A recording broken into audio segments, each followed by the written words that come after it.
تعویذ گنڈے کا کیا حکم ہے اور کسی صاحب کے بارے میں یہ تصور کہ فلاں شخص پھونک کر فلاں مرض دور کر دیتا ہے، کیا یہ درست ہے؟ میرے نزدیک تو یہ عقیدہ بھی کہ فلاں دوا سے فلاں مرض دور ہو جاتا ہے، یہ بھی غلط ہے۔ ہم ان چیزوں کو ذرائع کے درجے میں رکھ کر استعمال کریں اور شفا اللہ کے ہاتھ میں سمجھیں، یہ ہے ایمان کا تقاضا۔ بہتر سے بہتر دوا بھی شفا نہیں بخش سکتی جب تک کہ اللہ کا اذن نہ ہو، اور اللہ تعالیٰ شفا دے سکتا ہے بغیر کسی ذریعے کے، اس کا اختیار مطلق ہے۔ یہ تو ہے ایمان کی بات۔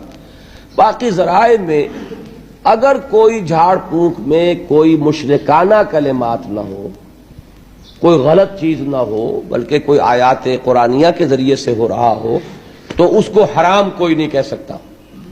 البتہ توکل کے بارے میں حضور نے متوکلین کی صفات میں یہ فرمایا ہے، لا یرقون ولا یسترقون، نہ وہ جھاڑ پھونک کرتے ہیں نہ کرواتے ہیں، وہ اللہ پر توکل رکھتے ہیں۔ دوا کا جہاں تک معاملہ ہے، دوا ہے سنت، دوا کرنا سنت ہے، لہذا دوا جو ہے عام جو یعنی طبیب کی دوا، ڈاکٹر کی دوا، وہ علیحدہ شے ہو جائے گی۔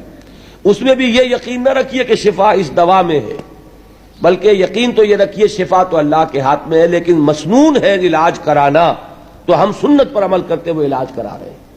لیکن چونکہ جھاڑ پھونک کرانا حضور سے ثابت نہیں، لہذا وہ جھاڑ پھونک جو ہے وہ تو اس زمرے میں نہیں آئے گا۔ اور حضور نے ترغیب یہ دی ہے، حضور نے فرمایا، ایک حدیث ہے کہ میری امت کے 70,000 افراد بغیر حساب کے جنت میں داخل ہوں گے۔ یہ کون ہوں گے پوچھا گیا، آپ نے فرمایا یہ متوکلون ہوں گے، جو اللہ پر توکل رکھتے ہیں۔ پھر پوچھا گیا کہ متوکلون کون ہیں، تو ان کی صفات میں حضور نے فرمایا یہ بھی ہے کہ وہ نہ لا یرقون ولا یسترقون، نہ وہ کہیں جھاڑ پھونک کرتے ہیں نہ کرواتے ہیں۔